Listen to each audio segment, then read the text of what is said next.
வாழ்க வளமுடன், வாழ்க வையகம். நான் Maheswari, Vidyalakshmi matric higher secondary ஸ்கூல்ல பிசிக்ஸ் டீச்சரா இருக்கேன். என்னப்பா பிசிக்ஸ்னாலே ஒரே டென்ஷனா இருக்கா, பயமா இருக்கா, கஷ்டமா இருக்கா? இனி அந்த கவலை வேணாம். இனி பிசிக்ஸ்ல லெசன் வைஸா எல்லா கொஸ்டினையும் கான்செப்ட் வைஸா நியூமரிக்கல் வைஸா நம்ம வீடியோ போட போறோம். அதை நீங்க ஸ்கிப் பண்ணாம பாத்தீங்கன்னா பிசிக்ஸ்ல டாம் ஷோரா சென்டம் எடுக்கலாம். அதுக்கு நாங்க கேரண்டி. கிளாஸ்க்கு போலாமா? ஓகே, நம்ம இன்னைக்கு பார்க்க போற கான்செப்ட் ரே ஆப்டிக்ஸ். லைட்டுக்கு ரெண்டு நேச்சர் இருக்கு, நமக்கு ஆல்ரெடி தெரியும். ஒன்னு பார்ட்டிகல் நேச்சர், இன்னொன்னு வேவ் நேச்சர். சோ இந்த லெசன்ல நம்ம பார்க்க போறது லைட் வந்து ஒரு பார்ட்டிகல் நேச்சர்ல, அதாவது அதுக்கான ஒரு சில பினாமினான்ஸ் இருக்கு. பார்ட்டிகல் நேச்சருக்கு ஒரு சில பேசிக் ப்ராப்பர்ட்டிஸ் இருக்கு. அதை வந்து இந்த லெசன்ல நம்ம டிஸ்கஸ் பண்ண போறோம். For example reflection, refraction, total internal reflection, இதெல்லாம் பார்க்க போறோம் இந்த லெசன்ல. சோ ஃபர்ஸ்ட் நம்ம refraction, one of the property of electric light. So light is a electromagnetic வேவ்னு ஆல்ரெடி நமக்கு தெரியும். இருக்கிறதுல ஸ்பீடஸ்ட் மூவிங் யாரு? லைட் தான். இந்த யூனிவர்ஸ்ல யார் ஃபாஸ்டா மூவ் ஆவாங்கன்னு பாத்தீங்கன்னா லைட் தான். அந்த லைட்டுக்கு ரெண்டு நேச்சர் இருக்கு. பார்ட்டிகல் நேச்சராகவும் ஆக்ட் ஆகும், வேவ் நேச்சராகவும் ஆக்ட் ஆகும். நம்ம இந்த லெசன்ல பார்க்க போறது ரே ஆப்டிக்ஸ், அதாவது அதோட பார்ட்டிகல் நேச்சரை பத்தி நம்ம டிஸ்கஸ் பண்ண போறோம். நெக்ஸ்ட் லெசன்ல இதோட வேவ் நேச்சரை பத்தி நம்ம டிஸ்கஸ் பண்ண போறோம். சோ இப்போ நம்ம பார்க்க போறது ஒரு இம்பார்ட்டன்ட் கான்செப்ட். ஃபர்ஸ்ட் நான் ரிஃப்ராக்ஷன்னா என்னன்னு சொல்லிடுறோம். அதை பேஸ் பண்ணி ஒரு important repeated board exam question 5 mark, அதை நம்ம இந்த கிளாஸ்ல நம்ம பார்க்க போறோம். கிளாஸ்க்கு போலாமா? ஓகே. So first refraction. லைட்டோட நேச்சர் என்ன? ஒரு மீடியம்குள்ள லைட் பட்டா ரிஃப்ளெக்ட் ஆகும்ன்றது நமக்கு ஆல்ரெடி தெரியும். அது ரிஃப்ளெக்ஷன் ப்ராப்பர்ட்டில வரும். சோ லைட் ரிஃப்ளெக்ட் ஆகணும்னா கண்டிப்பா ஒரு சைடு என்னவா இருக்கணும்னா பார்ஷியலி ஒப்பேக்கா இருக்கணும். ரெண்டு சைடுமே டிரான்ஸ்மிட்டா இருந்தா ரிஃப்ளெக்ஷன் நடக்காது. சோ இதுக்கு பேரு partially mirror, partial surface. So இதுல லைட் பட்டதுன்னா ரிஃப்ளெக்ட் ஆகும். நம்ம இப்ப பார்க்க போற main concept refraction. Refraction. So ரீஃப்ராக்ஷன்னா என்னன்னா தமிழ்ல ஒளி விலகல்.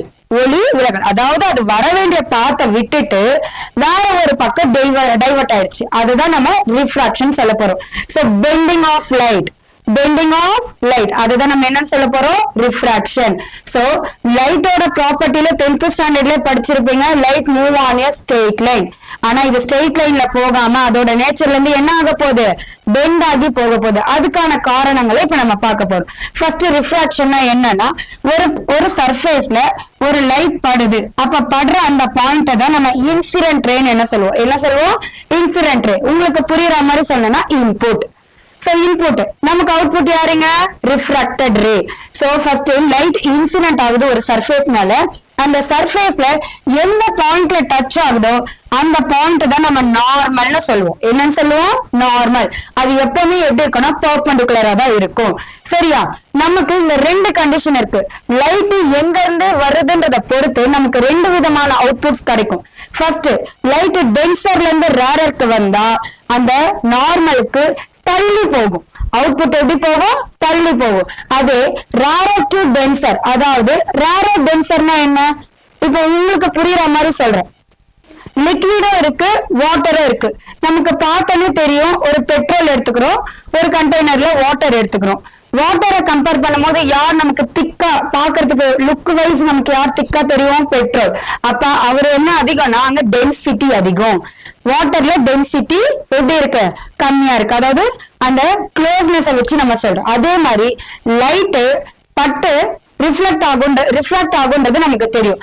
ரேரர் மீடியம்ல இருந்து டென்சர் மீடியம்க்கு போகும்போது லைட்டு டுவர்ட்ஸ்ல நமக்கு கிடைக்கும். அவுட்புட் எப்படி கிடைக்கும்? அந்த நார்மலுக்கு பக்கத்திலே கிடைக்கும்.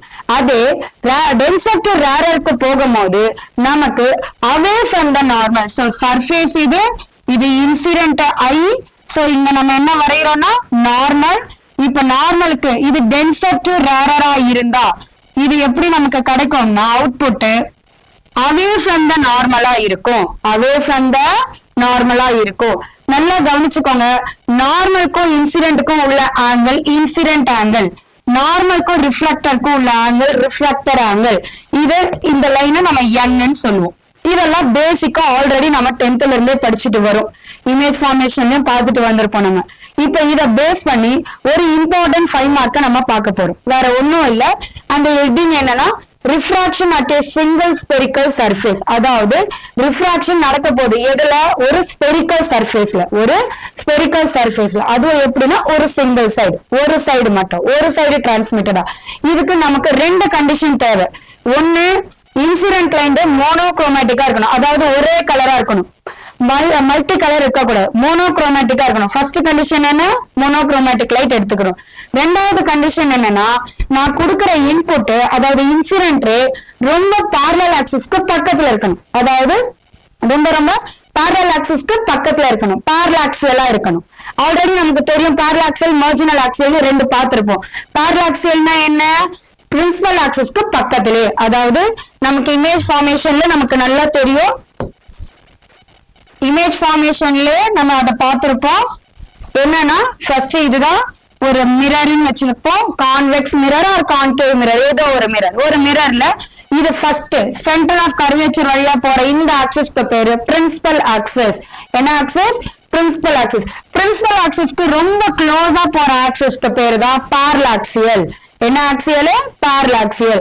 அது பிரின்சிபல் ஆக்சிஸ் விட்டு தள்ளி போற ரேக்கு பேரு மார்ஜினல் ரே, மார்ஜினல் ரே. சோ இப்ப நம்ம எடுத்துக்கிற கண்டிஷன் என்னன்னா பாரலாக்சியல் ரே, அதாவது பிரின்சிபல் ஆக்சிஸ்க்கு பக்கத்துலயும் அத மோனோக்ரோமேட்டிக் சோர்ஸாவும் எடுத்துக்கிறோம். இந்த 2 கண்டிஷன்ல இப்ப இந்த ஈக்குவேஷனை நம்ம டெரைவ் பண்ண போறோம். So start the derivation. So first diagram நீட்டா வரைஞ்சுக்கிறோம். டயக்ராம்க்கு 1 மார்க் இருக்கு, கண்டென்ட்க்கு 1 மார்க் இருக்கு, டெரிவேஷனுக்கு 3 மார்க். இப்படிதான் மார்க் உங்களுக்கு அலாட் பண்ணுவாங்க எக்ஸாம்ல. சோ ஃபர்ஸ்ட் டயக்ராம் நீட்டா வரும். நான் ஒரு லென்ஸ் எடுத்துக்கிறேன், ஒரு லென்ஸ், ஒரு ஸ்பெரிக்கல் லென்ஸ் எடுத்துக்கிறேன், ஒரு ஸ்பெரிக்கல் லென்ஸ் எடுத்துக்கிறேன். நமக்கு எப்பவுமே தெரியும் இந்த ஆக்சிஸ் என்னது, பிரின்சிபல் ஆக்சிஸ். என்ன ஆக்சிஸ், பிரின்சிபல் ஆக்சிஸ். சோ ஒரு ஆப்ஜெக்ட், ஒரு லைட்டை நான் பாஸ் பண்றேன், அது என்ன லைட்னா மோனோக்ரோமேட்டிக் லைட் இந்த இடத்துல. சோ அந்த ஆப்ஜெக்ட் என்ன ஓ, இங்க ஒரு லைட்டை இன்சிடென்ட் பண்றேன். இந்த இன்சிடென்ட் அப்போ நமக்கு என்ன தெரியும், சர்ஃபேஸ்ல இன்சிடென்ட் ரே எங்க படுதோ அந்த இடத்துல நம்ம என்ன டிரா பண்ணுவோம், normal. Very good, normal. So normal. இங்க அப்ப என்ன வரையறோம் நம்ம, என்னன்னா நார்மல் ரே. அப்ப கிரீன் கலர் எதை இண்டிகேட் பண்ணுது, நார்மல். சரியா, நார்மல் எப்பவுமே எப்படி இருக்கும், நார்மல் எப்பவுமே எப்படி இருக்கும்னா பர்பெண்டிகுலரா இருக்கும், எக்ஸாக்ட் பர்பெண்டிகுலரா இருக்கும். இது நார்மல். இன்னொரு கான்செப்ட் இதுல இருக்கு, ஃபோக்கஸ்ல நான் ஆப்ஜெக்ட வச்சேன்னா என்னோட நார்மல் எப்பவுமே சென்டர் ஆஃப் கர்வேச்சர்ல தான் போய் ஜாயின் ஆகும், அங்கதான் போய் எல்லா நார்மலும் மிக்ஸ் ஆகும், அங்கதான் கலெக்ட் ஆகும். சோ இந்த பாயிண்ட் அப்ப என்னன்னா சென்டர் ஆஃப் கர்வேச்சர் சி. நல்ல கான்செப்ட புரிஞ்சுக்கோங்க. நம்மளோட ஃபோக்கஸ்ல ஆப்ஜெக்ட வச்சோம்னா, நம்மளோட இன்சிடென்ட் ரே ஃபோக்கஸ்ல இருக்குன்னா அந்த ரேவோட நார்மல் சென்டர் ஆஃப் கர்வேச்சர்ல போய் தான் ஜாயின் ஆகும், இல்ல மீட் ஆகும். சரி, அப்ப அந்த பாயிண்ட் என்னது, சி. ஓகே, இது ஒரு மீடியம், இது ஒரு மீடியம். அதாவது இங்க எடுத்திருக்கிற மீடியம் கிளாஸ் மீடியம், அதாவது ஸ்பெரிக்கல் கிளாஸ், சிங்கிள் ஸ்பெரிக்கல் நான் எடுத்திருக்கேன். சோ சிங்கிள் ஸ்பெரிக்கல் கிளாஸ் இருக்கு. அப்ப இது N2 மீடியம், இது N1 மீடியம். N1ன்றது என்ன, இங்க எதுவுமே இல்லை. அப்ப எதுவுமே இல்லைன்னா என்ன அர்த்தம், ஏர் மீடியம் இருக்கு. அப்ப லைட் எங்க இருந்து எங்க போகுது, ஏர் மீடியம்ல இருந்து சர்ஃபேஸ்க்குள்ள போகுது, அதாவது கிளாஸ் சர்ஃபேஸ்க்குள்ள போகுது. அப்ப இதுல யாரு டென்சர், யாரு rarer, air medium rarer, glass medium denser. So நமக்கு ரிஃப்ராக்ஷனோட கண்டிஷன் நல்லா தெரியும். லைட் ஒரு மீடியம் விட்டு இன்னொரு மீடியம் போனா கண்டிப்பா டீவியேட் ஆகும், இல்ல பெண்ட் ஆகும். அந்த ப்ராசஸ்க்கு பேரு தான் ரிஃப்ராக்ஷன், நமக்கு ஆல்ரெடி தெரியும். So according to the theory இது ரிஃப்ராக்ஷன் நடக்க போகுது. இப்ப நமக்கு அவுட்புட் எப்படி கிடைக்கும்ன்றது பொறுத்து நான் இப்ப சொல்றேன். இப்ப ரேரர் டு டென்சர். அப்ப லைட் எங்க போகுது, ரேரர்ல இருந்து டென்சருக்கு போறதுனால கண்டிப்பா நமக்கு அவுட்புட், அதாவது ரிஃப்ராக்டட் ரே எங்க கிடைக்கும், நார்மலுக்கு ரொம்ப பக்கத்துல கிடைக்கும், நார்மலுக்கு ரொம்ப பக்கத்துல கிடைக்கும். அதாவது ரிஃப்ராக்டட் ரேக்கு நான் எந்த கலர் யூஸ் பண்ணேன்னா பர்பிள் கலர், இண்டிகேட்டிங் நார்மலுக்கு ரொம்ப பக்கத்துல. அப்ப இதுதான் எனக்கு image I, image I. So object O, C centre of curvature, I image. நான் அப்படியே ரிவைண்ட் பண்ற, திருப்பி ரீகலெக்ட் பண்ணிக்கோங்க. ஒரு சிங்கிள் சர்ஃபேஸ் எடுத்துக்கிறோம், ஒரு லைட்டை இன்சிடென்ட் பண்றோம், அந்த இடத்துல நம்ம நார்மல் வரைகிறோம். அதுக்கப்புறம் இந்த லைட் ரிஃப்ளெக்டட் ஆகுது. அது எப்படி ஆகுதுன்னா ரேரர்ல இருந்து டென்சருக்கு போறதுனால அது டுவர்ட்ஸ் நார்மல்ல இருக்கும். டுவர்ட்ஸ் நார்மல் இருக்கும். நமக்கு ஆல்ரெடி தெரியும் என்னென்ன, இன்சிடென்ட்டுக்கும் நார்மலுக்கும் உள்ள ஆங்கிள் இன்சிடென்ட் ஆங்கிள். இன்சிடென்ட்டுக்கும் நார்மலுக்கும் உள்ள ஆங்கிள் இன்சிடென்ட் ஆங்கிள். ரிஃப்ராக்டட் ரேக்கும் நார்மலுக்கும் உள்ள ஆங்கிள் ரிஃப்ராக்டட் ஆங்கிள். என்ன ஆங்கிள்? Refracted angle. இப்ப நம்ம இதை சால்வ் பண்ணோம்னா நமக்கு இது எல்லாத்துக்கும் ஒரு பேர் கொடுத்துக்கிறோம். சரியா? ஆல்ரெடி இங்க என்ன இருக்கு? ஓ இருக்கு, சி இருக்கு, ஐ இருக்கு. இது என்னது? பி போல். என்னது? பி போல். ஒரு லென்ஸுக்கு முக்கியமா நம்ம எதை பார்ப்போம்னா போல வச்சுதான். போல தான் நம்ம ஒரு ஸ்டார்டிங் பாயிண்ட் மாதிரி கன்சிடர் பண்ணிக்கோம். போல்ல இருந்து ஆப்ஜெக்ட் இருந்ததுன்னா அதை வந்து யூன்னு சொல்லுவோம். ஆல்ரெடி இதை நம்ம சைன் கன்வர்ஷன்ல பார்த்திருப்போம். போலுக்கும் ஆப்ஜெக்டுக்கும் நடுவுல இருந்தா அந்த டிஸ்டன்ஸ் யூ. போலுக்கும் ஆப்ஜெக்டுக்கும் உள்ள டிஸ்டன்ஸ் என்ன? யூ. போலுக்கும் இமேஜுக்கும் உள்ள டிஸ்டன்ஸ் வி. போலுக்கும் இமேஜுக்கும் உள்ள டிஸ்டன்ஸ் வி. போலுக்கும் சென்டர் ஆஃப் கர்வேச்சருக்கும் உள்ள டிஸ்டன்ஸ் ஆர், அதாவது ரேடியஸ் ஆஃப் கர்வேச்சர். என்னது? Radius of curvature. இதுல நமக்கு சைன் கன்வர்ஷன் எல்லாம் டெரிவேஷன் ஸ்டார்ட் பண்ணும்போது இது ஜெனரல் திங். நீங்க கண்டிப்பா இதை தெரிஞ்சே ஆகணும். எப்பவுமே ஒரு லென்ஸானா இருக்கட்டும், ஒரு மிரரா இருக்கணும், ஆப்ஜெக்ட நம்ம எப்பவுமே அதோட லெஃப்ட் ஹேண்ட் சைடு தான் வைப்போம். ஆனா இமேஜ் வந்து based on the lens, based on the mirror நமக்கு லெஃப்டும் கிடைக்கும், ரைட்லயும் கிடைக்கும். அதுக்கு தகுந்த மாதிரி பிளஸ் மைனஸ் மாறும். சரி, இப்ப டெரிவேஷனுக்கு ஸ்டார்ட் பண்றோம். அதுக்கு முன்னாடி இங்க ஒரு ஆங்கிள் கிரியேட் ஆகுதா? ஆல்பா. வேற எங்க ஆங்கிள் கிரியேட் ஆகுது? இந்த இடம் 90 டிகிரி மாதிரி. அப்ப இதுதான் பீட்டா. இது என்னது? காமா. ஓகேவா? இது என்னது? காமா. இவ்வளவுதான் டயக்ராம். இந்த டயக்ராமுக்கு ஒரு மார்க். இதுல நீ மெயினா மார்க் பண்ண வேண்டியது இன்சிடென்ட் ஆங்கிள், ரிஃப்ளெக்டட் ஆங்கிள், இந்த alpha, beta, gamma, pole, centre of curvature, எது இமேஜ், எது ஆப்ஜெக்ட். இப்போ உனக்கு புரியறதுக்காக இங்கே நான் போடுறேன் பாரு. போலுக்கும் ஆப்ஜெக்டுக்கும் உள்ள டிஸ்டன்ஸ் யூ. போலுக்கும் ஆப்ஜெக்டுக்கும் உள்ள டிஸ்டன்ஸ் யூ. போலுக்கும் சென்டர் ஆஃப் கர்வேச்சருக்கும் உள்ள டிஸ்டன்ஸ் ரேடியஸ் ஆஃப் கர்வேச்சர். போலுக்கும் சென்டர் ஆஃப் கர்வேச்சர். அடுத்து போலுக்கும் இமேஜுக்கும் உள்ள டிஸ்டன்ஸ் வி. அவ்வளவுதான் கண்ணா, இவ்வளவுதான். இதுக்கு ஒரு மார்க் அப்படியே சால்வ். இப்ப இந்த டயக்ராம்ல தப்பு இல்லைன்னா உனக்கு டெரிவேஷன்ல தப்பு வர்றது 90% தப்பு வராது. இந்த டயக்ராம் வச்சுதான் நம்ம ஒர்க் அவுட் பண்ண போறோம். சரியா? ரிஃப்ராக்டட். இப்ப இதுல வந்து லா ஆஃப் ரிஃப்ராக்ஷனுக்கு இது ஒபே ஆகுது. அது என்ன லா ஆஃப் ரிஃப்ராக்ஷன்? ஆல்ரெடி நமக்கு தெரியும். நார்மல், இன்சிடென்ட், ரிஃப்ராக்டட் ரே. அதாவது உனக்கு புரியுற மாதிரி சொல்றேன் பார். இன்புட், அவுட்புட், அந்த ஆபரேஷன் நடக்கிற ஏரியா மூணுமே ஒரே பிளேன்ல இருக்கும்ன்றதுதான் ஃபர்ஸ்ட் பாயிண்ட். நார்மல் ரே, ரிஃப்ராக்டட் ரே, இன்சிடென்ட் ரே. பாருங்க, இந்த இன்சிடென்ட் ரே இங்க மீட் ஆகுதா? ரைட். அந்த எல்லோ கலர் லைட். அப்புறம் இந்த கிரீன் கலர் தான் நார்மல், அதுவும் ஒரே பாயிண்ட்ல இருக்கு. பர்பிள் கலர் வந்து ரிஃப்ராக்டட். மூணுமே ஒரே பாயிண்ட்ல டச் இருக்கா, அதாவது ஒரே சர்ஃபேஸ்ல இருக்கா. அப்ப இது லா ஆஃப் ரிஃப்ராக்ஷன்ல ஃபர்ஸ்ட் பாயிண்ட் சாட்டிஸ்ஃபை பண்ணிருச்சு. செகண்ட் பாயிண்ட் என்ன? Snell's law. ஸ்னெல்ஸ் லா என்ன? n1 sin i is equal to n1 sin i is equal to n2 sin r. இதுதான் ஸ்னெல்ஸ் லா. இப்போ இதை சாட்டிஸ்ஃபை பண்ணணும் அக்கார்டிங் டு ஸ்னெல்ஸ் லா. இப்பதான் நம்ம டெரிவேஷன் பார்ட்டுக்கு உள்ள போறோம். So n1 sin i is equal to n2 sin r. இப்போ நான் இதை எடுத்துக்கிட்டேன். இதுதான் எனக்கு லா ஆஃப் ரிஃப்ராக்ஷனோட செகண்ட் பாயிண்ட். சோ இதை ஈக்குவேஷன் நம்பர் 1 எடுத்துக்கிறேன். நல்லா கவனிங்க.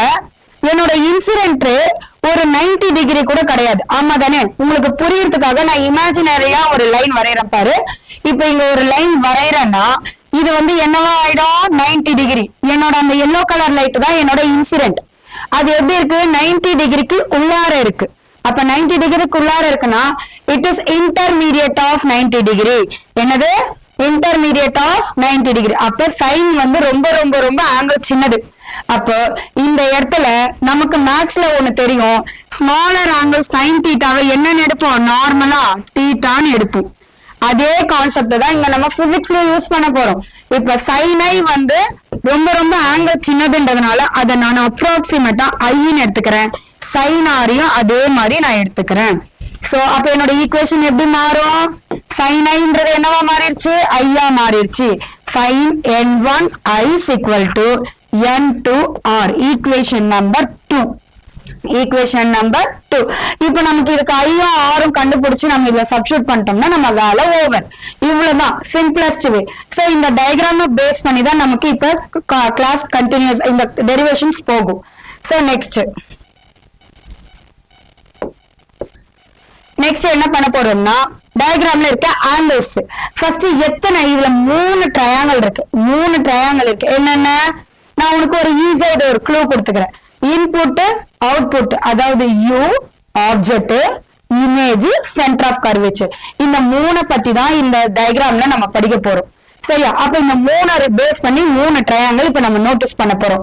ஃபர்ஸ்ட் இது என்னது? கேபிட்டல் என். கேபிட்டல் என். கேபிட்டல் என்ன என்னது? நமக்கு நார்மல். என்னது? நார்மல். கேபிட்டல் என் என்னது? நார்மல். சோ 3 ட்ரையாங்கிள் இங்க இருக்கு. நான் 3 ட்ரையாங்கிள்மே சொல்றேன். என் ஓ பி, என் ஓ பி. நான் அதுக்கு மட்டும் தனியா ஒரு கலர் கொடுக்குறேன் பாருங்க. அதுக்கப்புறம் நான் இது பண்ணிடுறேன், எரேஸ் பண்ணிடுறேன். சோ எல்லோ கலர்ல வரையறேன் பாருங்க. 1 2 3. இதுதான் என்னோட ஆப்ஜெக்டுக்கான ட்ரையாங்கிள் NOP. NOP. அதுக்கான ஆங்கிள் என்ன? ஆல்பா. முடிஞ்சிருச்சு. புரியுதா? அவ்வளவுதான். நெக்ஸ்ட் அடுத்த ட்ரையாங்கிள் நான் வரையறேன் பாருங்க. ப்ளூ கலர்ல வரையறேன் பாருங்க. அது வந்து சென்டர் ஆஃப் கர்வேச்சருக்கு NPC. இது 3 எதை இண்டிகேட் பண்ணுது? பீட்டா. NCP எதை இண்டிகேட் பண்ணுது? Angle beta. அடுத்த ட்ரையாங்கிள் இதுல இருக்கு பாருங்க. இன்னொரு ட்ரையாங்கிள், இன்னொரு கலர், ரெட் கலர். சரியா? இது NPI. இது NIP equal to gamma. இது 3த்துலயுமே ஒரு காமனா பாருங்க. நார்மல் போல். ஆப்ஜெக்டா O இருக்கு, இமேஜா I இருக்கு, சென்டர் ஆஃப் கர்வேச்சரா C இருக்கு. இவ்வளவுதான். சோ இது ஆப்ஜெக்டுக்கான ஆங்கிள், இது இமேஜுக்கான ஆங்கிள், இது சென்டர் ஆஃப் கர்வேச்சருக்கான ஆங்கிள். இப்ப நம்ம இதுக்கும் ஒவ்வொன்றுத்துக்கும் நம்ம டான் கண்டுபிடிக்கிறோம். ஏன் நம்ம டான் கண்டுபிடிக்கணும்? நான் ஆரம்பிக்கும் போதே சொன்னேன், என்னோட இன்சிடென்ட் ரே இன் பிட்வீன் 90 டிகிரில இருக்கு. 90 டிகிரி அதாவது பர்பெண்டிகுலரா இருந்தா நான் சைன் தீட்டா எடுத்திருப்பேன். சரியா? இல்ல 0 டிகிரில இருந்தா நான் காஸ் தீட்டா எடுத்திருக்கேன். இன்டர்மீடியட் அப்போ டான் தீட்டா எடுக்கிறேன். இன்னொரு கான்செப்ட், சைனுக்கு அடுத்து நம்ம யூஸ் பண்ணக்கூடிய தீட்டா டான் தீட்டா. அதாவது சைன் பெருசா இருக்கு, சின்னதா இருக்க ஆங்கிள்னா அந்த இடத்துல நம்ம டான் தீட்டாவை யூஸ் பண்ணிப்போம்.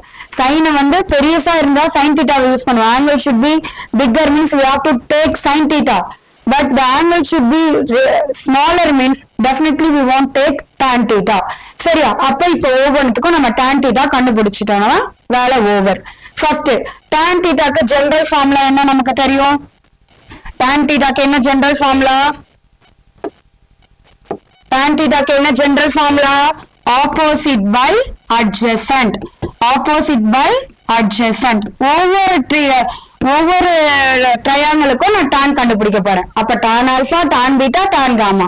அப்ப அந்த 3 ட்ரையாங்கிளுமே நம்ம இண்டிவிஜுவலா வரைஞ்சுக்கிட்டோம்னா எந்தவித டவுட்டும் இருக்காது. ஃபர்ஸ்ட் எனக்கு NOP ட்ரையாங்கிள்ல ஆப்போசிட் தீட்டா இவர் தான். தீட்டாக்கு ஆப்போசிட் யாரு? PN. எப்பவுமே போல்ல இருந்து எழுதணும்னா நமக்கு கன்ஃபியூஷன் இருக்காது. ஏன்னா ஸ்டார்டிங் பாயிண்ட்ல இருந்து எழுதுறதை விட எண்டிங் பாயிண்ட்ல இருந்து எழுதும் போது நமக்கு ஆன்சர் அக்யூரஸியா கிடைக்கும். சோ போல்ல இருந்து எழுதணும்னா NPன்னு எழுதுறதை விட PN எழுதுறது நமக்கு கொஞ்சம் கன்வீனியன்ட் போல்ல இருந்து எழுதும் போது. சோ PN ஆப்போசிட் பார்ட்டி யாரு? PN. அட்ஜசன்ட் யாரு? தீட்டாக்கு பக்கத்துல இருக்கிறது அட்ஜசன்ட். இப்ப இந்த எல்லோ கலர்ல இருக்கிற ட்ரையாங்குலரை மட்டும் நான் தனியா வரையறேன் பாருங்க. எல்லோ கலர்ல இருக்கிறத மட்டும், எல்லோ கலர்ல இருக்கிறது இதுதான் ஆல்பா. இங்க எனக்கு ஆல்பா இருக்கு, இங்க என்ன இருக்குன்னா ஆப்ஜெக்ட் இருக்கு, இது போல், இது என். ஓகேவா? இப்ப நான் ஆப்போசிட் பை அட்ஜசன்ட் எனக்கு வேணும். ஆப்போசிட் யாரு எனக்கு? PN. அட்ஜசன்ட் யாரு? OP or PO or PO. ஓகேங்களா? இதுதான் எனக்கு tan ஆல்பா. தீட்டா இடத்துல எனக்கு என்ன இருக்கு? ஆல்பா இருக்கு. இதே மாதிரி நெக்ஸ்ட் ட்ரையாங்கிள் யாரு? நெக்ஸ்ட் ட்ரையாங்கிள் இமேஜுக்கானது. அந்த ரெட் கலர் ட்ரையாங்கிள் எடுத்திருக்கேன் நான். நெக்ஸ்ட் யாரு எடுக்கிறேன்? நானு ரெட் கலர் ட்ரையாங்கிள் எடுக்கிறேன். சரிங்களா? அடுத்து ஆப்ஜெக்ட். இது என்னது? IPN. இது 90 டிகிரினா இங்கதான் எனக்கு என்ன தீட்டா இருக்க போகுது? காமா இருக்க போகுது.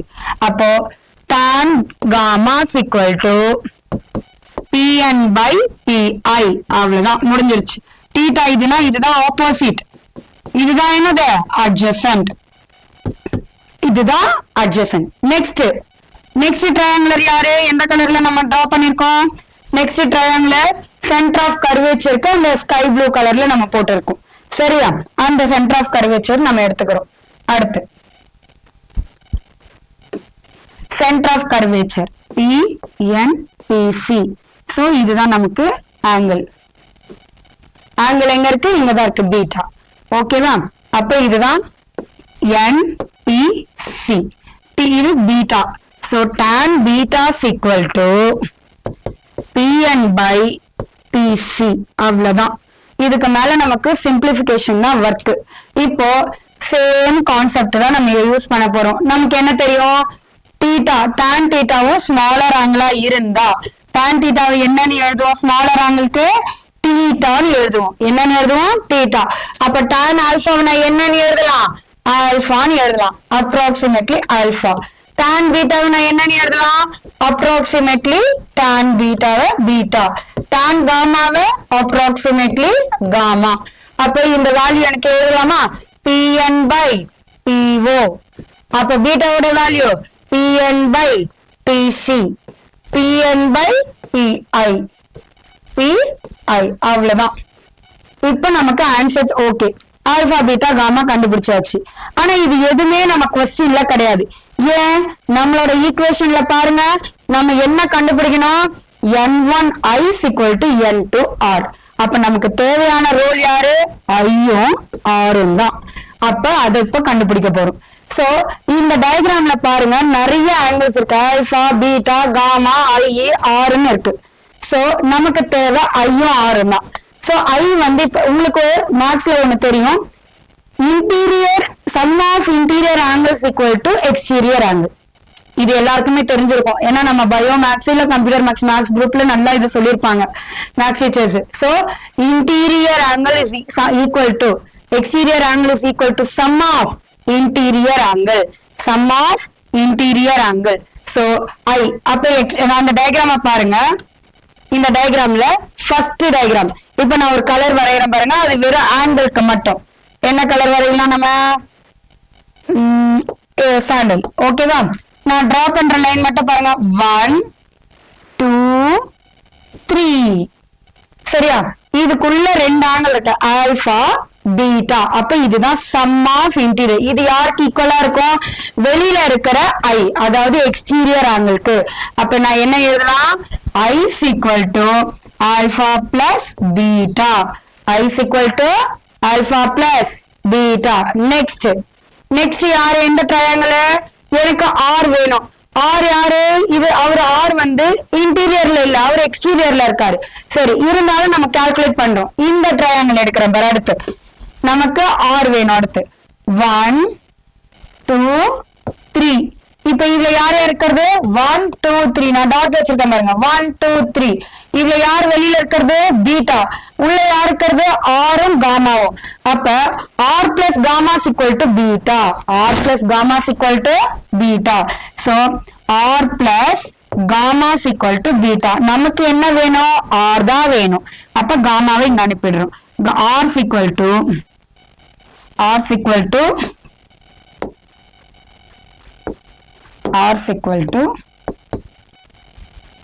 beta minus gamma அவ்வளவுதான் இது ஈக்குவேஷன் நம்பர் 3 ஈக்குவேஷன் நம்பர் 4 ஓகேவா ஏன் ஈக்குவேஷன் நம்பர் 4 போடுறோம்னா அப்பதான் சப்ஸ்டிடியூஷனுக்கு ஆன்சர் ஈஸியா இருக்கும் substitute equation 3 and 4 in 2 equation 2 என்ன n1 I is equal to n2 r அப்ப I value என்னது n1 alpha plus beta n2 என்ன r ஓட வேல்யூ என்ன beta minus gamma அவ்வளவுதான் இப்ப மல்டிப்ளை பண்ணணும் n1 alpha plus n1 alpha plus n1 beta is equal to n2 beta minus n2 gamma gamma. அவ்வளவுதான். இப்போ நமக்கு பீட்டா டேர்ம் எல்லாம் ஒரு டேர்ம் ஒரு சைடும், ரிமைனிங் எல்லாம் ஒரு சைடு. அப்போ இந்த ஸ்டெப் இங்க வந்தா இது பிளஸ்ஸா மாறிடும், இது இந்த சைடு போனா இது மைனஸா மாறிடும். அப்ப n1 alpha plus n2 gamma முடிஞ்சிருச்சா? அடுத்து n2 பீட்டா ஆசிட்டர்ஸ், இந்த பிளஸ் இப்படிதான் வந்தா மைனஸ் n1 பீட்டா. இந்த ரெண்டு ஸ்டெப்ல காமனா என்ன எடுக்கலாம்? பீட்டாவை காமனா எடுக்கலாம். n2 gamma is equal to n2 minus n1. so beta காமனா வெளியில எடுத்தாச்சு. பீட்டாவை காமனா வெளியில எடுத்தாச்சு. இப்ப நம்மளோட ஒரே ஒரு work, substitute the value of alpha beta gamma, values of alpha beta and then gamma, இது மூணுத்தையும் சப்ஸ்டிட்யூட் பண்ண போறோம். சரியா? சோ ஆல்பா வேல்யூ என்ன? n1. ஆல்பா வேல்யூ என்ன? pn by po. அவ்வளவுதான். நெக்ஸ்ட் பிளஸ் n2 ஓடது என்னது? pn. காமா வேல்யூ என்னது? pi. pn by pi is equal to n2 minus n1. Beta ஓட வேல்யூ என்னது?